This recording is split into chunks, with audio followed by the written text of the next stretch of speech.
Hello, good morning. You're watching the News Hour. It's just gone 6 o'clock. We'll have more on those stories in just a moment. Plus, a leading charity is calling for better regulation of sale and leaseback schemes offered by some mortgage rescue companies. We talked to one woman who lost her home after signing up.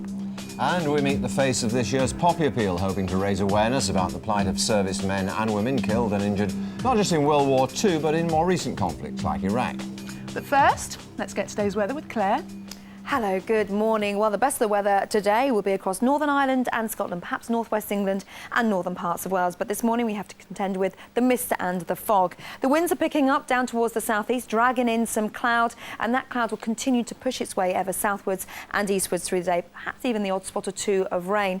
Further north, as you can see here, it's going to be absolutely lovely. Enjoy the sunshine whilst you can. Temperatures struggling, though, particularly under all that cloud in the south. Cordelia. Thanks, Claire. Well, it's emerged this morning that 2 prisons in England are being used solely for foreign inmates. A report from the Prisons Inspectorate claims that if the move is a success, it could lead to a network of foreign-only jails. Tiffany Royce reports. Britain's prisons are bursting at the seams. Only a few hundred places remain. Some inmates are being kept in police cells, whilst others are being released early. And further pressure is being put on the system by the huge number of foreign nationals behind British bars. A new report from the Prisons Inspectorate has revealed 2 prisons have now been converted to deal exclusively with foreign criminals at a cost of more than £15 million. Bulwood Hall in Essex has 184 inmates and Canterbury Prison has 284. None of them are British citizens. There are 81,533 prisoners in Britain today. 14 years ago, 3,500 of them were from other countries. Today, that figure has leapt to more than 11,000. The answer is for the Prime Minister to keep his promises and remove the foreign national prisoners who he promised he would deport. There are 11,000 of these prisoners. That is 1 in 7 of the prison population. The Ministry of Justice says it's now reviewing the role of these prisons, but it's easier to provide specialist facilities like language and immigration services in one location, as well as speeding up the deportation of foreign criminals.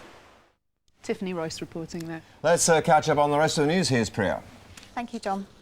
Madeleine McCann's parents are to launch their own investigation to find their missing 4-year-old daughter. Kate and Jerry will use a private detective to man a confidential 24-hour phone line for anyone with information about Madeleine. Well, Jackie Kabler is in the McCann's home village in Leicestershire. Jackie. Good morning, Priya. Yes, the McCanns apparently have the full cooperation of the Portuguese police in their latest venture. This 24-hour phone line, manned, as you said, by private detectives, will be launched in an appeal by the McCanns on Spanish television later today. Now, this 24-hour number will be available to people in Spain, Portugal and North Africa to call if they have any information at all about Madeleine. In this television interview that they do in Spain, the McCanns are going to say that they do believe their daughter is still alive and that they welcome the fresh approach to the case that's being taken by the new head of the investigation in Portugal. And meanwhile, back here in Britain, stories continue to appear in the newspapers about the McCanns. Excuse me. In the Daily Express today, for example, a waiter at the Portuguese hotel where Madeleine went missing says that he was stunned in the days following the little girl's disappearance when Jerry McCann organised a tennis game. He went off to play tennis with another English couple, and the waiter said he was stunned by the couple's lack of emotion and also the lack of affection they had for each other, apparently away from the cameras. However, of course, the McCanns have continued to protest their innocence in this case. They say they had nothing whatsoever to do with the disappearance of their daughter, and they're very much hoping, according to their advisors, that this 24-hour phone line will throw up some new information. Jackie, thank you. More than 500,000 people have been ordered to evacuate parts of California that are being engulfed by massive wildfires. Fierce winds are fanning at least 16 fires, stretching from Santa Barbara to the Mexican border. Carla Romano is in Los Angeles this morning for us. Morning, Carla. Good morning. Yeah, well, this is the 3rd day that Southern California is on fire. And the firefighters here are admitting that they are fighting a losing battle because of the weather. 7 counties across Southern California, all up in a blaze. Governor Arnold Schwarzenegger declaring the area a state of emergency. I'm hearing, now you mentioned that figure, 500,000. I'm hearing reports close to 1 million people that have been evacuated from their homes. And that's more than the people that were evacuated during Hurricane Katrina. 500,000 people have had to flee their houses in San Diego alone, which has been the hardest hit area. Over 400,000 acres of land burnt, 5,000 homes destroyed. At the moment, about 6,000 to 8,000 homes are under threat. President Bush is going to come on Thursday. He's already said that he's going to send in some troops and provide aid. It's all about the weather. Unless those winds abate, it's just going to get worse. OK, thanks, Carla. Locals living near the beach in Portugal, where 3 parents drowned trying to rescue their children, say the tragedy was an accident waiting to happen. 3 Britons and 1 German died when they attempted to help the youngsters. Our correspondent Jonathan Swain joins us now from Portugal. Jonathan. Good morning. Well, half-term wasn't supposed to end like this, was it? This morning, 2 children are waking up as orphans and a man is waking up as a widow. And there are serious questions being asked of this resort as well this morning. Now, one of the orphan children is Rosie Fry, who you have a picture of, I believe, who's pictured with her friend Lydia Dinsmore, whose mother was also killed in this terrible tragedy. Now, also spoke to a local man here yesterday who was a local surfboard instructor. And he was down on the beach and he saw the family playing around in the waves. He wanted to walk up to them and tell them about the dangers of the undercurrents, but he saw them then leave the water, and he then thought that that was fine for him to leave the beach, and he didn't realise that they would go back in and continue to play around those strong rip currents which just swirl around a rock which is just on the beach. And some serious questions also, as I say, being asked about this resort. There were no lifeguards on duty here yesterday. It was the end of the season, but yet still British tourists are still here, of course. It is now half term, and there are signs up and around warning about the currents out there, but not adequate enough. And Mr. Dinsmore, whose wife was killed in this tragedy, not only is he looking after his children, but he's now comforting Rosie Fry and George Fry, who have lost both their parents. Thank you, Jonathan. Spanish police are continuing the search for a British woman who disappeared after her 7-year-old daughter was seriously injured in a fall from a hotel balcony in Mallorca. It remains unclear how Gianna Cooper from Cambridgeshire fell on Monday morning and why her mother Sarah has gone missing from the resort. Flu vaccines aren't helping to cut the number of hospital admissions, according to a new report. Millions of pensioners get the jab each year at a cost of £115 million to the NHS. But research shows that there's no evidence it prevents more serious illnesses from developing. The official advice, though, is that it's still important for vulnerable people to have it. Look at what's on our website this morning. Why so many people don't understand the impact of interest rates on their mortgage. Would extra holidays stop us from taking a sickie? And did you have a good night's sleep? Tell us in our online poll. All that and more on GM.TV. Finally, Queen Elizabeth I came back to life last night, well, on the big screen at least. Kate Blanchett was in the at the UK premiere of The Golden Age, in which she plays the Queen for the 2nd time. The film is released on November the 2nd.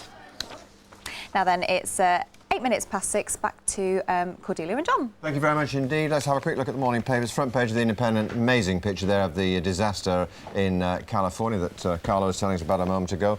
Telegraph leads on a report saying the population of the UK is going to hit 70 million. The Guardian has a story saying Lord Steele, architect of the 1967 Abortion Act, said he never realised that so many abortions would take place under that act. It's now been used as a form of contraception, and he's amazed at that. A-levels face axe. That was an announcement by the Secretary of State for Education yesterday in favour of diplomas. What do you got? Daily Mail, talking about flu jabs here. They're claiming, or they're reporting, that vaccinating millions of pensioners against flu each winter does nothing to cut hospital admissions. That's according to a new report. The Daily Express, more of what the waiter saw. The father, Jerry McCann, played tennis after she vanished. We'll be talking to the family spokesman, actually, later on, putting that to him. And The Sun, orphaned by the ocean, this tragic story we've been reporting on yesterday and today. A portrait of the perfect parents who drowned saving their kids. Time now is 9 minutes past 6. Time for sport. The back page report, a goal fest for British clubs, dominated by Arsenal's record 7-0 win over Slavia Prague in the Champions League. Joined now by the Daily Mirror's Darren Lewis to talk about all of that. I mean, we hardly have enough time to include all these goals. It was brilliant, wasn't it, last night? I'll tell you something, I've got a couple of cue cards with all the goals on them because there are so many. 12 Absolutely goals right. last night. And let's have a look at the Arsenal ones. It's just incredible. Yeah. Since Fabregas starting off the goal spree, that's a fabulous one from Heleb too. And I'll tell you something, this equals Arsenal's record win or rather the record win in the Champions League. Juventus against Olympiacos, 7-0, that was 4 years ago. That's right, that was Walcott got one there. A couple of players really coming of age in this match. Theo Walcott there, super goal, very Thierry Henry-like. And Thierry Henry, I just wonder about him because he left saying he wanted to go to Real to win things. This Arsenal side really looking as though they're going to be the ones to win things. Super performance last night. Unstoppable. I mean, were you surprised by the margin they won by? Because Slavia Prague are not a bad team. Obviously, wouldn't be in the Champions League if they were. No, they're not. And I tell you what, they are the champions of the Czech Republic. I think what I'm more surprised by was the manner of the victory. They're all playing with so much confidence. And everyone says, and I do agree, that they've played with this confidence since Thierry Henry left the side. Interesting thought. Manchester United did rather well too. 4-2 away from home, albeit at Dynamo Kiev. Can't be bad. Wayne Rooney, rampant. That first goal was by Ferdinand, but there's Rooney there. 7 goals in 6 matches he's scored. England may not be doing the business, but Wayne Rooney certainly is. And Cristiano Ronaldo's goal, that was the third, the fourth one there as well, a penalty from Ronaldo. United looking good, top of their group, should go through. Yeah, this is the response, one of the responses. It was 4-2 in the end. Congratulations to them, they're in a very strong position. Rangers did well, but not well enough against Barcelona last night. I mean, they got a point, didn't they? You say that, John, but I think a point for Rangers against Barcelona is a super result. Some people may even say the result of the night. We talked about Henry before, and he's part of what people say is the most feared lineup in club football, but they couldn't score against Rangers. And I'll tell you something, here's a good omen. Konrad Plautz, the referee in that match, he refereed Rangers when they played against Inter Milan and went through to the second phase 2 years ago. A good omen for them. Worth thinking about. Tonight, of course, some interesting games. Liverpool have to win, don't they? Because they're in a bit of trouble. They go to Turkey.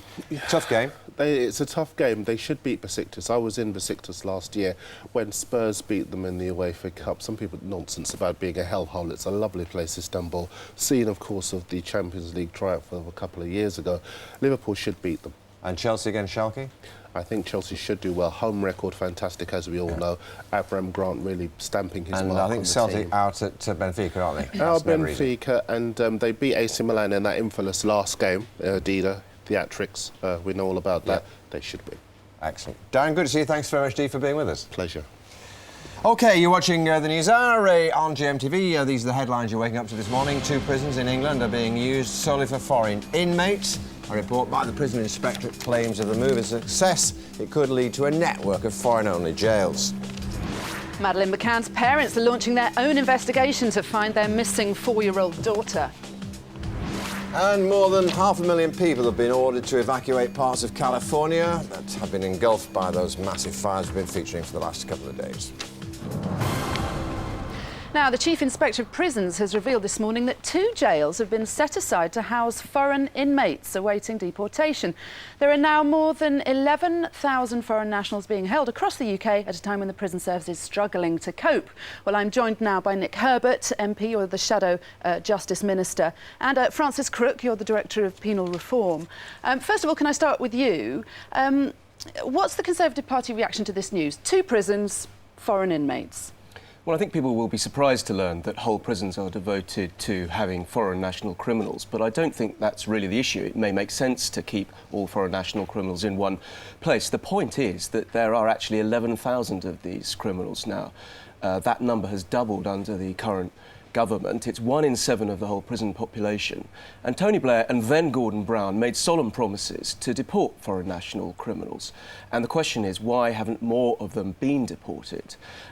This is at a time when the prisons are absolutely chock-a-block full, and the government is releasing prisoners early onto the streets in order to deal with that situation. So over 6,000 criminals have been released onto our streets. 1,000 of those have been violent offenders and a number have gone on to reoffend. And the question is, why is the government doing that rather than freeing up space in our jails by returning foreign national criminals to the countries of origin, which is what they promised to do? So let's just get this clear. You're not against, in principle, the idea of foreign inmates being kept in foreign-specific jails? No, I don't think that is a concern. I mean, I think it's surprising, and I think it reveals to the public the fact that the prison population, foreign nationals, is so big.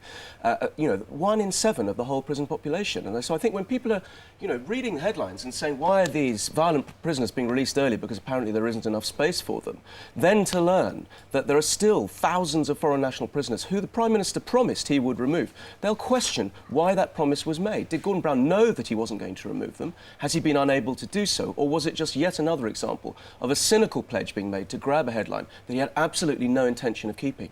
Well, Francis Crook, can I just turn to you now? Presumably the cost of caring for these foreign national inmates, well, it's double the cost of caring for a British national. It's a huge burden. It is a huge burden, but of course it is a little bit more complicated because many of them are EU nationals, and if you deport them, they could come straight back again because they have the right to do that. There's also the problem that foreign nationals can't get early release or parole, so they tend to serve much longer than British nationals. So, in fact, there is an irony here that if you're a foreign national, you'll serve a much longer time.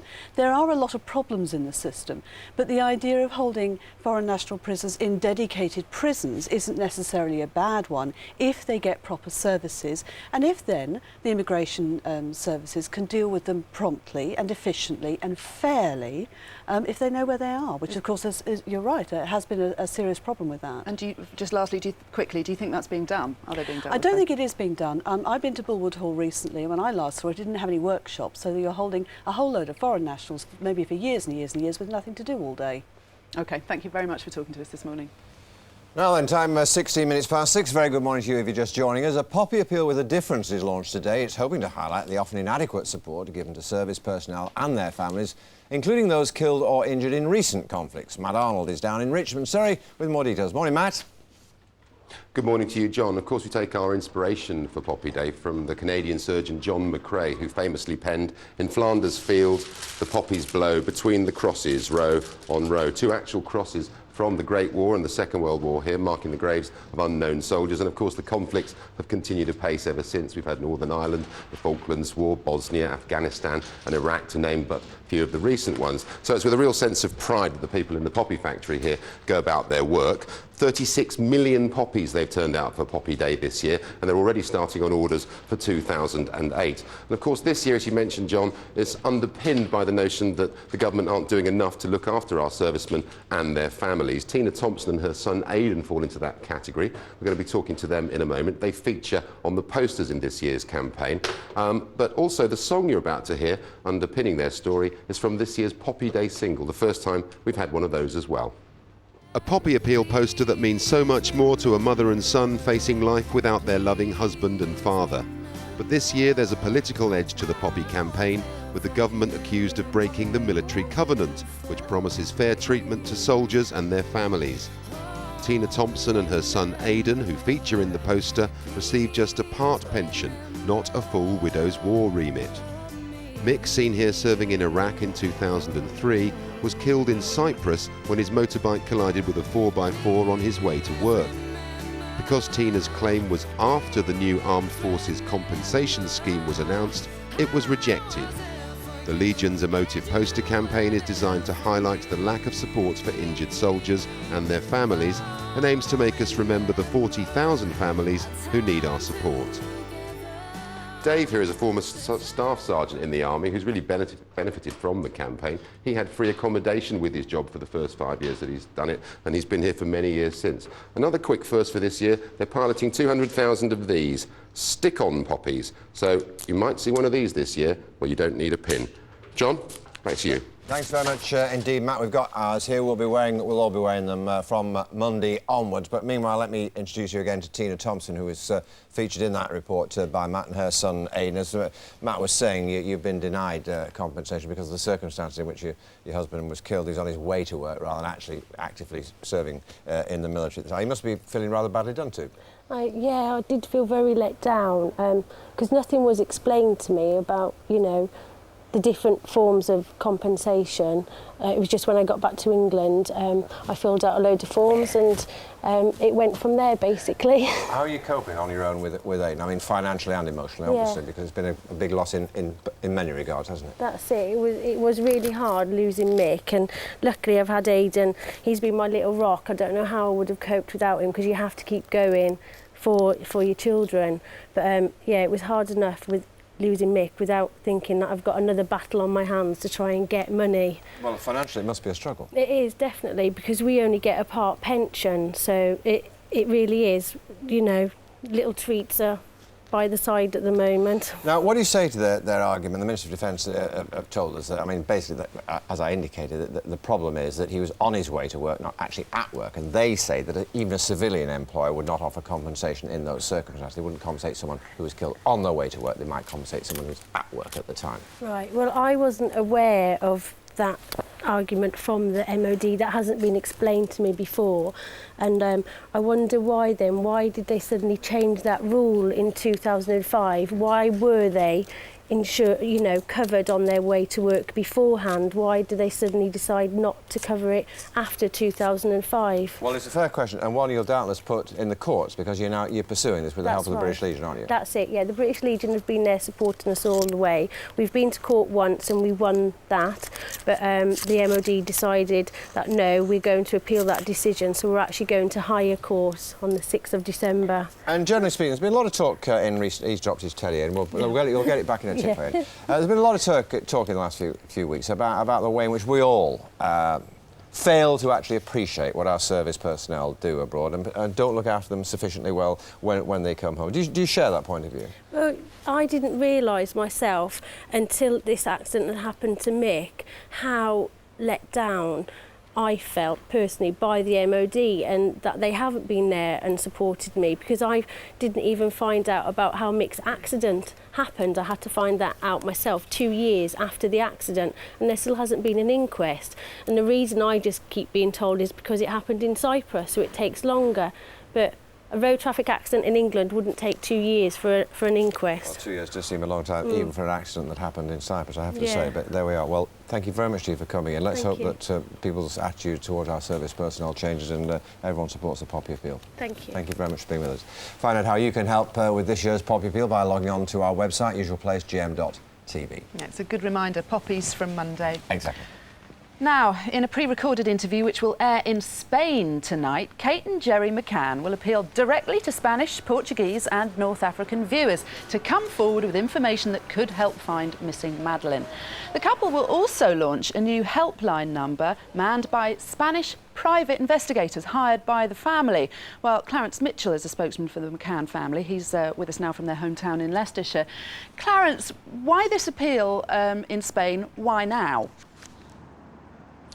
Good morning, Cordelia. Very simply, Jerry and Kate believe that Madeleine is still alive. They cling to that possibility in the absence of anything to the contrary, and they believe it is fundamentally important to get that message out into the region where they believe it is most likely that Madeleine still is being held somewhere, and that's why this phone number is going out. It's more than a helpline, it's an investigator's line, and anybody with any piece of information, no matter how minor they think it might be, can call that line 24 hours a day, and there will be operators who will speak several languages ready and waiting to take that message. If there is any credible piece of evidence that comes in or any information that could lead to her, it will be passed on to the relevant police authorities in whichever country. OK, but interesting, though, that you're directing it, first of all, I believe, to private investigators. Does that mean you've lost faith to any extent in the Portuguese police? Because they've got a new head of the investigation now, right? Indeed, yeah. No, it doesn't mean that at all. Quite the contrary, in fact. We are working very closely with the Portuguese police and continue to do so. Jerry and Kate, in the interview you've mentioned, will in fact welcome the fresh approach that Mr. Rebelo, the new head of the inquiry in Portugal, has been taking, and the renewed focus that his team has had recently on this actual searching for Madeleine. And this really, if you like, is a complementary service. We do have investigators on the ground in Spain and Morocco, and everything that has been done is being done in liaison with the police and certainly well within the law. The drip, drip, drip of criticism for Jerry in particular carries on today. The front page of the Express claiming he played tennis right after Madeleine's disappearance was discovered. Any response to that from you today? For nearly 6 months, we've had a constant stream of ill-informed speculation, unfounded rumour and downright misinterpretation. We're not going to give a running commentary on any of these stories. All I will say is that in the days after Madeleine went missing, the only thing that Kate and Jerry did was to fight hard to find her. They continue to do that. This message that they're putting out in Spain, Portugal and North Africa throughout today into tonight is just the latest phase in that. Kate and Jerry have absolutely nothing to hide. They have done nothing wrong. They simply want to find Madeleine, or at least establish what has happened to her. OK, Clarence, thanks. Let's hope that throws up some new information. Well, still to come on the NewsHour, a leading charity calls for an urgent review of sale and leaseback schemes offered by some mortgage rescue companies. But first, let's get the weather with Claire. Yeah, well, what about California, these fires? I mean, the terrible wind there yesterday, making the situation even worse. Is that going to continue? It is going to continue. We've had a look at the weather for the next few days, actually, and it's not looking good at all. Let's have a look and see what's happening.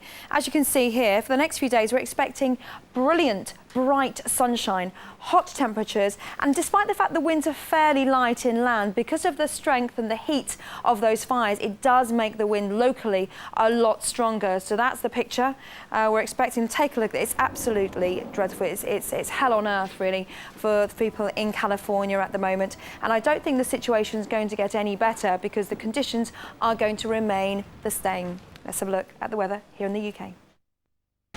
GMTV weather, sponsored by Nestle cereals. Whole grain for the whole family every morning.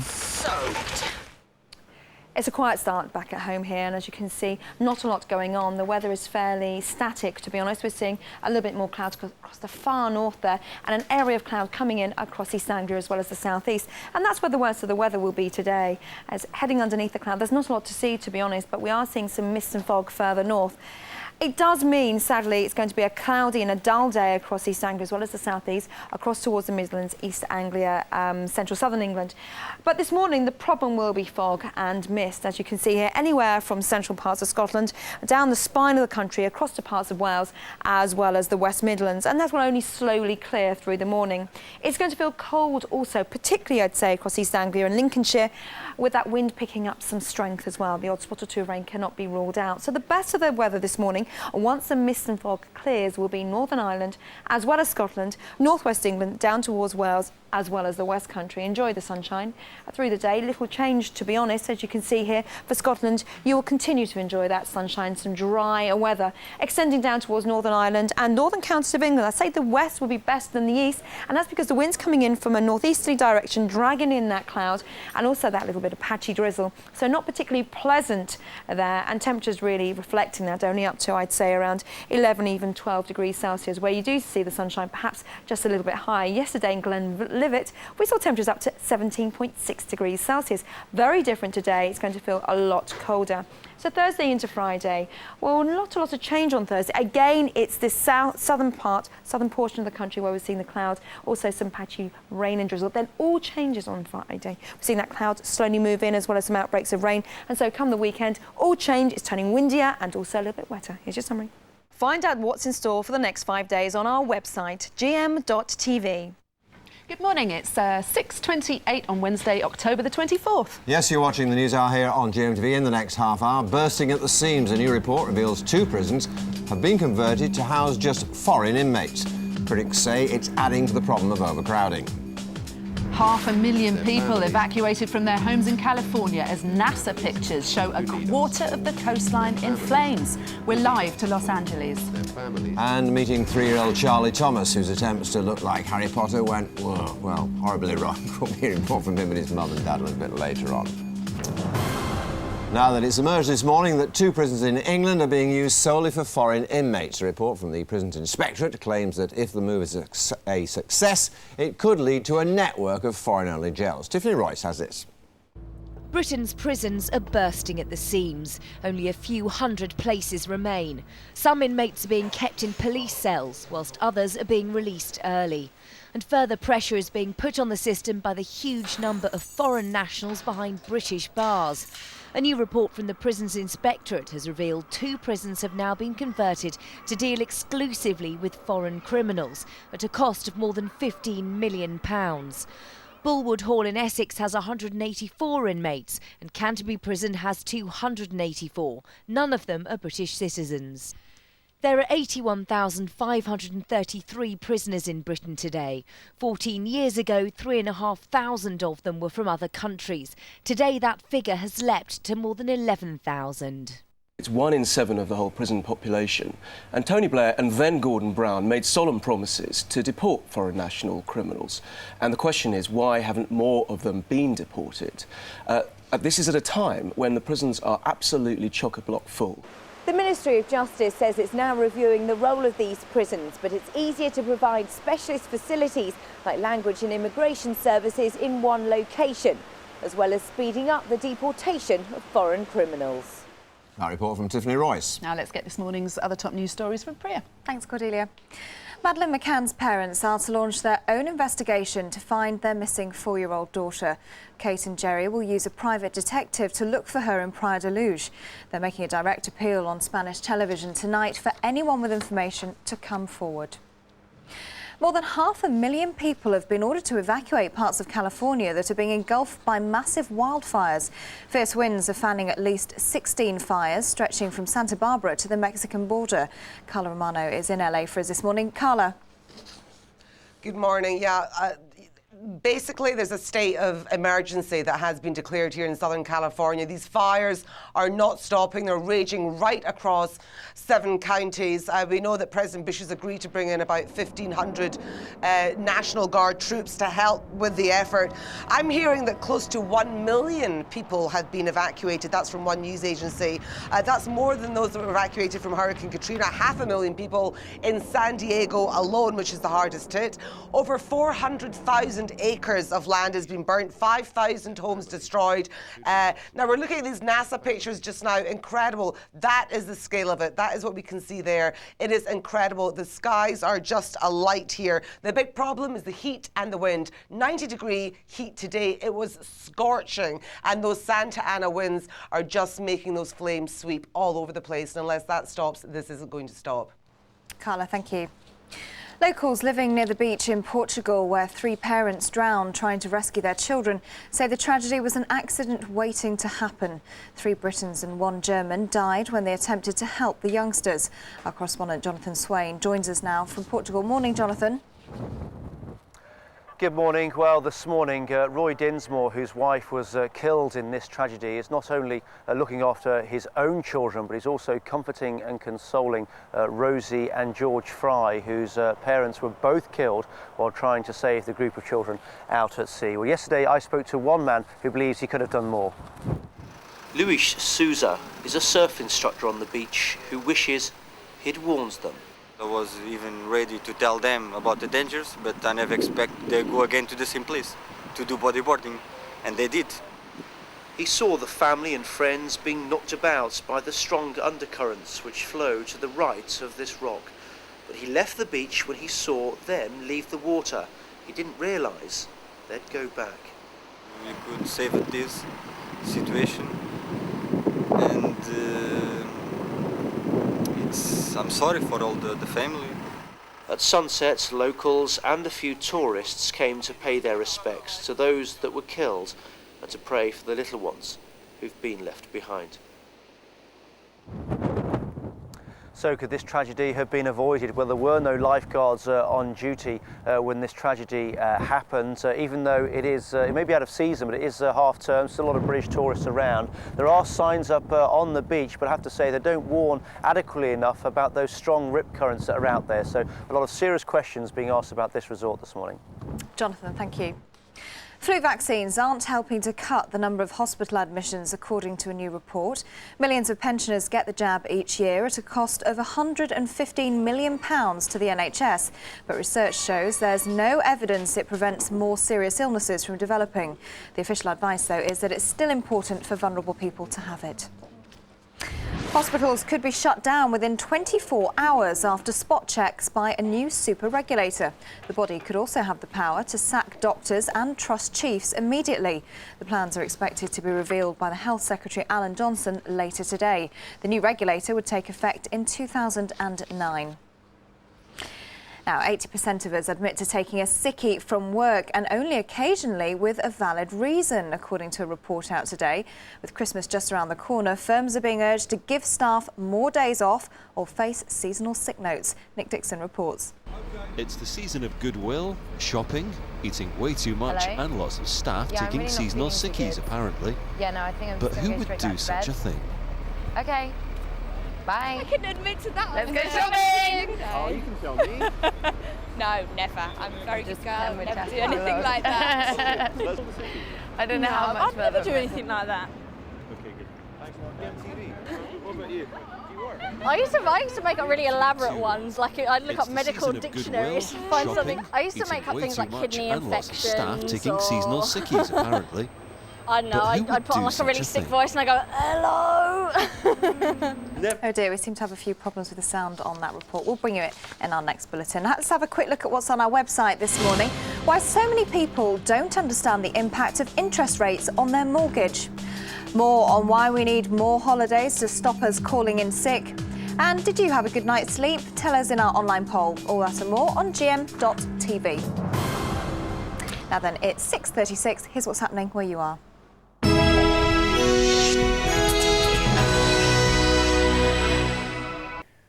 Thanks very much. Good morning. The main stories here in the northwest.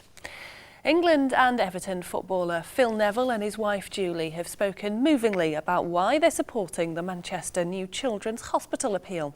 They began backing the charity after their daughter Isabella was diagnosed with cerebral palsy.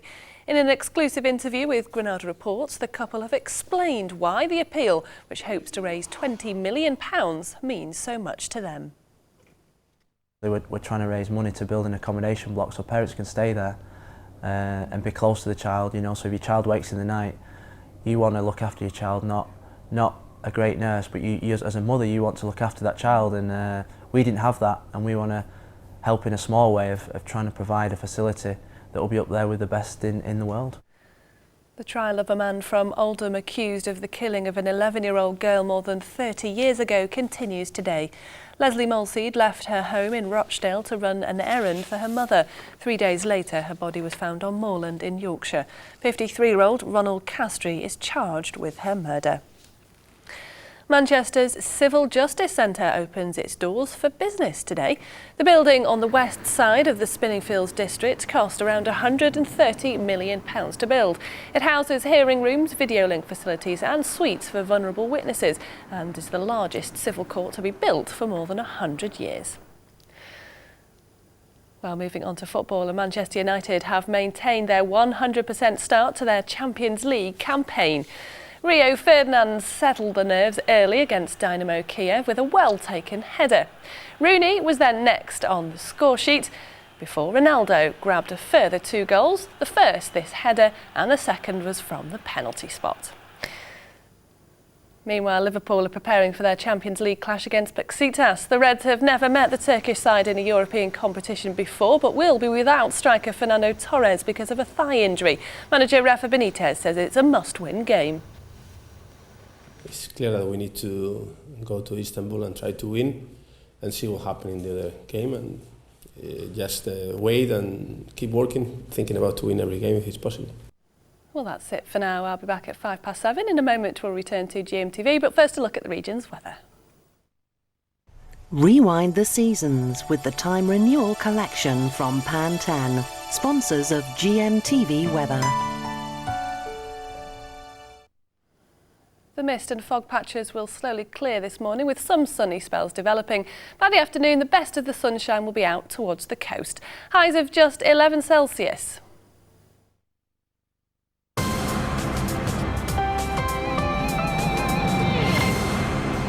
Welcome back. 22 minutes to 7 is the time. Quick look at the morning papers. Both the Sun and the Daily Mirror highlight the terrible tragedy in Portugal we've been telling you about for the last couple of days. Daily Mirror headline, simply orphaned. Front page of the Daily Mail, again, something we featured in our news earlier on, vaccinating millions of pensioners against flu does nothing to cut hospital admissions, according to a new report. Daily Express, back with the McCann family. Father played tennis after she vanished. The McCann family, not surprisingly, perhaps refusing to comment on that, concentrating instead on the search of their daughter. Population hit 70 million. New report featured on the front page of the Daily Telegraph. The Times talks about the announcement yesterday by the Education Secretary that well, some people see it as the end of the road for A-levels and the introduction of a new diploma, which will eventually, anyway, perhaps replace them. On the front page of the Independent, that amazing picture, a very graphic picture of the, well, it is a tragedy now in California, which continues to cause people to leave their homes. 500,000 people. 500,000, astonishing. Now, When homeowner Shirley Hale got into debt and struggled to pay her mortgage, she was told she could release some capital and stay in the home she loved. 4 months later, Shirley's living in a council house and her home has been boarded up. Well, we'll be talking to Shirley in just a moment. But first, our own Elaine Wilcox joins us from outside Shirley's former home in Hattersley, Greater Manchester. Yes, good morning, Cordelia. This used to be Shirley Hale's home. It was once her pride and joy. I'm afraid it's fallen empty for the last few months and the vandals have been in. Shirley, who's 72, like many people, was struggling to cope with rising debt, and she decided to sell her home to a mortgage rescue company to release some of the capital from this property. She sold her house for a discounted price to this company. There's nothing illegal in what they did. This is how these companies operate. But when they got into financial difficulties, she found herself powerless and homeless when this house was repossessed. So just how difficult is it for you coming back to the house? Extremely difficult. I loved that house. It was everything I'd wanted, and I had absolutely loved it. It was home. Shirley Hale turned to a mortgage rescue company after falling into debt. She'd had a fire at her house and was underinsured. That's when she saw this advert. They said they would buy your house, pay off whatever mortgage you owe, gives you the residue, and you could stay in your home for a nominal rent, which I thought was brilliant. Shirley agreed to sell her home for £60,000, £25,000 less than the valuation. She thought she'd be a tenant for life until she was told the company had failed to pay the mortgage and the house was repossessed. They didn't keep up the payments on the mortgage and I lost my home. Well, Shirley joins us now with Adam Sampson, Chief Executive of the charity Shelter. Shirley, I'm terribly so you found it very difficult watching that little report there, didn't you? It must be just heartbreaking to see your home. It is, because you think you're safe and you're not. It's a terrible thing that these people do. They promise you you can stay in your home, you can have money, you can do what you like with it, but that's not the case 9 times out of 10. Did you have any idea of the risks involved, that you were risking your home when you signed up for this? None at all. Nobody warned you? No. What did you think you were, what kind of a deal did you think you were entering into? Well, I thought with it being paid less than the house value that it was quite a good deal. I was only on a small rent. I could stay in it for as long as I wanted, and I was perfectly happy with that idea. Never wanted to risk your home, and now what's your situation? Where are you living, and I'm living how are you in a finding it? one-bedroom council flat. Not happy there? Oh, well, it's a roof, which some people haven't got. It's a good attitude to have. But what would you like to say this morning to other people? Please don't do it. Don't do it unless you're with a proper firm. Check, make sure. If you really want to sell it that way, make sure and check that it's not with a little firm who haven't got the money. Who could risk your home. Well, let's just turn to Adam Sampson from Shelter. Adam, what can we do to stop what's happened to poor Shirley happening to anybody else? Well, the trouble is that this is a completely unregulated business. There's no regulations, no guidance, no code of conduct for these type of businesses, and many of them are fly-by-night merchants who simply rip people off.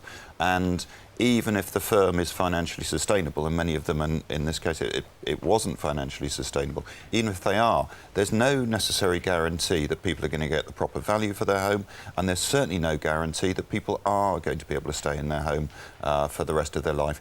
In many of the cases that we see, and we're seeing an increasing number of these, people are kicked out after 6 months because that's when their tenancies come to an end. So we want regulation? Absolutely, we need regulation, and we also need people like Shirley to get good advice. You've heard that nobody warned her. Well, actually, people should be warned, because the deals that people are getting into are simply not going to live up to the promises they're being made. OK, thank you both very much. Well, let's just go back to Elaine Wilcox in Greater Manchester. Elaine, I think you've got a response from the company who are responsible for kicking Elaine out eventually. Yes, the company which bought Shirley's home is now in administration. They bought 230 properties over the past 5 years and borrowed a massive £19 million. Again, we need to stress that this company hadn't done anything illegal and they had given Shirley £60,000 for her property. Now, we've had a statement from Richard Dewsbury, the director of Repossession Stopped Limited. He said due to an increasing number of rental arrears, the company ran into cash flow difficulties. Despite our best efforts, both through offered structured repayment plans to tenants and a reduction in overhead costs, we were unable to prevent this situation getting worse. He says to protect our tenants, we put the business into administration in April. He stressed at this time there were offers on the table from third-party investors. He said, but with the exception of 3 lenders, the remainder refused to accept these offers, and instead it was the lenders or the banks who pursued repossession and eviction of the tenants through the courts. Several months on, he said, we still have the same investors willing to purchase, and if their offers were accepted, exchange of contracts could happen in a matter of days. But he says lenders, however, remain unwilling to cooperate. But of course, all of this is too late for Shirley Hale, and now this house, which used to be her home, is owned by an American mortgage company. Cordelia. OK, Elaine, thanks a lot for that. Might be legal, certainly doesn't seem very fair. It certainly does not. Thanks very much indeed for being with us. Time now is 40 minutes to 7. You're watching the News Hour here on GMTV. And these are the headlines you're waking up to this morning. 2 prisons in England are being used solely for foreign inmates. A report by the Prison Inspectorate claims that if the move is a success, it could lead to a network of foreign-only jails. Madeleine McCann's parents are launching their own investigation to find their missing 4-year-old daughter. And in the last hour, police in Leicestershire say they have found 2 bodies inside a burning car which was parked in a lay-by. We'll have more on that story as soon as we get it. Now then, stand up, sing and make music. That's the message for the start of Youth Music Week, which is launched today. It's a series of charity events to get some of the country's most disadvantaged young people performing and enjoying everything from jazz to drumming. And my old mate composer Richard Stilgoe joins us to tell us more about it. Good to see you. Nice to be here. Nice to see you. So what's happening? Who's doing what where? Kids are doing things all over the country. I'm never sure whether you're supposed to call them kids, young people. Anyway, yes. People under our age are making music, which is not hard, yes. And it goes on all over London, all over the country, particularly today in the National Gallery. We launched the thing because it's halfway through half term. Yeah. So it's kids are available. And that's what you do in this organisation, this charitable organisation. You encourage youngsters everywhere to take up music. I would say to you, what are the schools doing? Why aren't the schools getting involved? Oh, we're outside schools. We do very little in schools. We do music on Saturday mornings, in clubs, after school, often with kids who don't go to school at all. You know, and they're the hard-to-get-at ones. Sure. And sometimes, if they will do music, they will sometimes go back into school and get involved. So amongst them we might find a new Kylie, we might find a new Robbie Williams, we might even find a new Richard Stilgoe, who knows? We find a whole generation of nice people. Good stuff. Because if you do music, if you all sing together, if you'll make music together, you learn to work together. And music it's one of the very few things that's good for you that isn't horrible. Exactly. Now, like the man who drove me to work this morning, lots of people out there will be saying, I remember Richard Stilgoe, he was on Nationwide, he was on That's Live, we've seen him in concert up and down the country from time to time. What's he doing now? Well, when the music stops, you grab the nearest chair, don't you, in the game? And the chair I got was the chair of youth music, so that's what I'm doing now. I also know you do a great deal of charitable work with your Orpheus Trust for young people, disabled young people. Which is fun too. And teach them music, which is a marvellous job you do. So this lot are going to sing for us now. This is just a part of the National Youth Choir. For guys at home who want to know where to go, youthmusic.org.uk tells you what's on in your area and where to go. And it's not too late to join in now. Absolutely, pitch in, yeah. Excellent, well, I look forward to that. All the very best to you. This is just a part of the National Youth Choir. They're going to sing I'm a Train, and that was inspired by that famous Turner painting, Rain, Steam and Speed, the Great Western Railway. So take it away, guys. Thanks, Richard.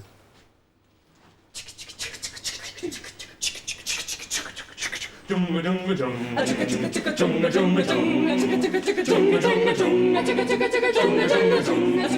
at me, I'm a train, I'm a track, I'm a train, I'm a train, I'm a sugar train. Yeah. Look at me, got a load on my back, I'm a train, I'm a train, I'm a sugar train. Yeah. Look at me, I'm a train, I'm a sugar train. Yeah. Look at me, I'm a train, I'm a sugar train. Yeah. Been a hard days, it has been a hard days, it has been a hard days, it has. I'm a train, I'm a sugar train, I'm a sugar train, I'm a train, I'm a sugar train, sugar train. Yeah. Junga junga junga, junga junga junga, junga junga junga, junga junga junga, junga junga junga. Look at me.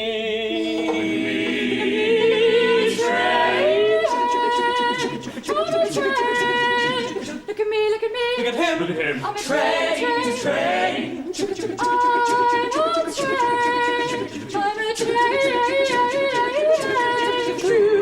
Life that's long and hard. I'm a train, I'm a train, I'm a chicken train. Yeah, going down to the breaker's yard. I'm a train, I'm a train, I'm a chicken train. Yeah, been a hard days. It has been a hard days. It has been a hard days. It has. I'm a train, I'm a chicken train. I'm a chicken train. I'm a train, I'm a chicken train. I'm a chicken train. I'm a train, I'm a train. I'm a chicken train. I'm a train, I'm a chicken train. I'm a chicken train. I'm a chicken train. I'm a chicken train. I'm a chicken train. I'm a chicken train. I'm a chicken train.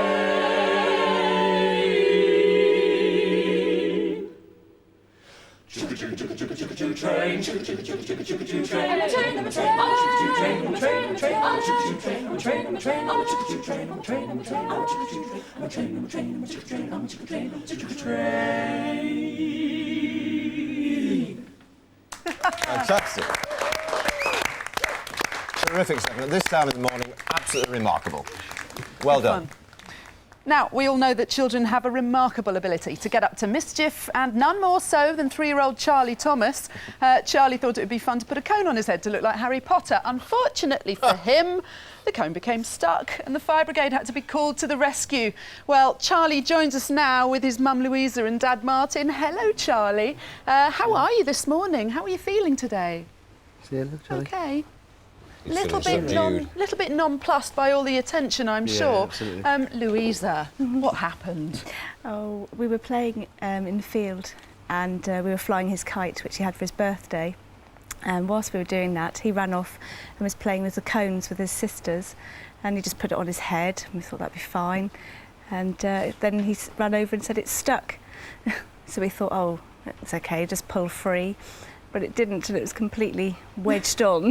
What did you do to get it off? Well, we were trying to pull it off, but it was lifting him up off the ground. Oh, he's very little. What I love is the expression on his face, which you captured. You took the photograph, didn't you, Mum? Yes. I mean, it is just a classic. Act off, little lad. Now, what did you do next? You were trying to yank it off. He was lifting up. Where'd you go? We went home, which wasn't very far away. So we went home and tried to put some soapy water on it to try and set it free. And that didn't work. So I thought, no, we're going to have to call 999 and get the fire brigade out. So, Dad, you called the fire brigade? Mum called the fire brigade, yeah. But, they turned up within 5 minutes. They just assessed the situation. And... took about 6 of them half an hour to... Yeah, well, they were there about half an hour altogether. I was going to say, how did they go about this? Well, they brought a chair outside and they sat him on the chair. I think he was sat on your lap, actually, wasn't he? Yeah. Sat on your lap. And they just knelt down. They were giving him chalk ice as well, because the firemen brought ice creams for him. And they just decided the best way to do it. And they had to cut the rim, try and cut the rim off the actual cone. Do you remember this, Charlie? Did it hurt? Did it hurt? Oh. No, he's not saying this morning. Yeah, they just cut in very slowly, and then got a pair of pliers and a screwdriver and just wrenched it open, and off it popped. So. How's he been coping since then? Oh, he's been absolutely fine. Yeah, absolutely. Oblivious to everything that's going on. Still a Harry Potter fan? Yes. Yeah. Still wearing the hats. Yeah. So won't wear a cone anymore, I don't think. So you're going to keep this? What are you going to do with it? Pride of place on the mantelpiece? Keep it somewhere safe, yes. Wait for his 18th birthday, I think, and... Give it back to him when his head's too big to even... Like all parents, embarrass him with his past. We did exactly the same with our son. Yeah. Well done. I think you're a hero, Charlie. Well done, sir. You are. Not saying too much this morning. Thomas Tank Engine fan as well, I see from you. Yes. Yeah, excellent. Keeping stum. Keep it stum. Wise policy. OK, good to see you. Thanks very much indeed for coming in. Kate and Ben up next with GMV today, and Simply Red, who'll be performing their new single. Yes, and Melinda Messenger's here, launching a new campaign to get families to spend more time together. But right after the break, it's the weather with Claire.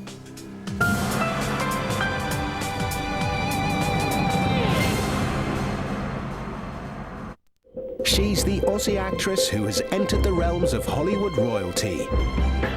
Now the Queen of Tinseltown is donning her crown once more as she steps back into her role as Britain's best-known monarch. Join the multi-award-winning Kate Blanchett tomorrow morning only on GMTV.